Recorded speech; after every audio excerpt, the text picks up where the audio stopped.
ingat sa kalikasan. Dapat nagsisimula yun sa bawat isa sa atin.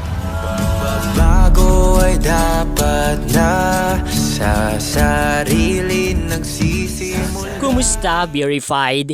Isang payak na disenyo lamang ang pirasong ito. Sinimulan ko ito gamit ang mga recyclable materials tulad ng sako ng bigas at mga plastic na mula sa mga banderitas na inyong natunghayan sa part 1 ng aking mini vlog.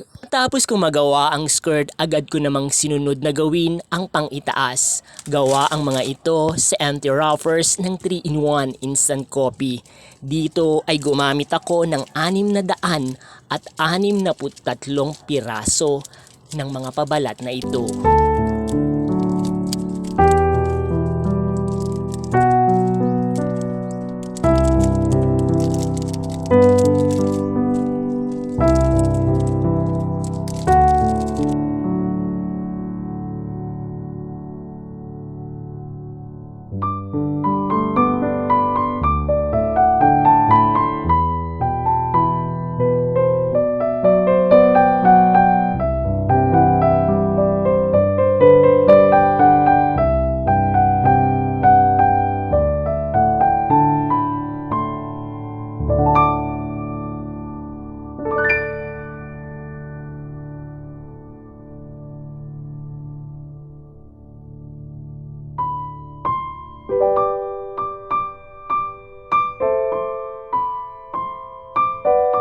Sa paggawa ng disenyo, mahalaga na ang kasuotang ginagawa ay lapat sa katawan ng magsusuot nito.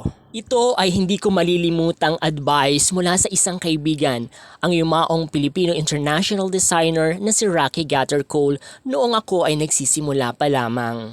Bagamat sa isang fashion designer na kagaya ko, mahirap ilapat sa sukat ang mga recyclable materials na ginagamit ko. Subalit kalaunan, natutunan ko rin at natuklasan ang mga teknik na dapat gawin upang lumapat sa kinakailangang sukat ang aking mga ginagawa. Ito na nga ang base ng pang-itaas. Muli akong gagamit ng empty wrappers ng shampoo upang gawing palamuti sa pang-itaas na ito. Pinili ko ang bahaging ito ng empty wrappers upang mag-blend ang kulay sa kulay ng skirt. Gumamit ako ng 135 piraso ng mga pabalat na ito.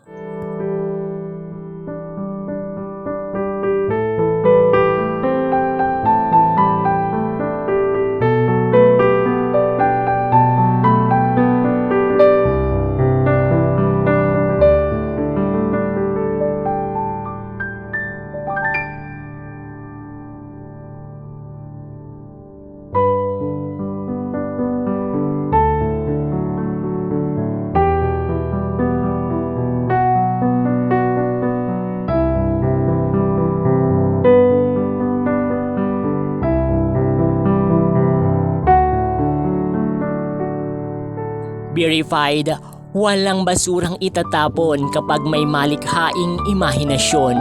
Kung ang mga banderitas na ito ay hindi ipinagkatiwala sa akin, ito ay mauuwi lamang sa mga tambakan ng basura.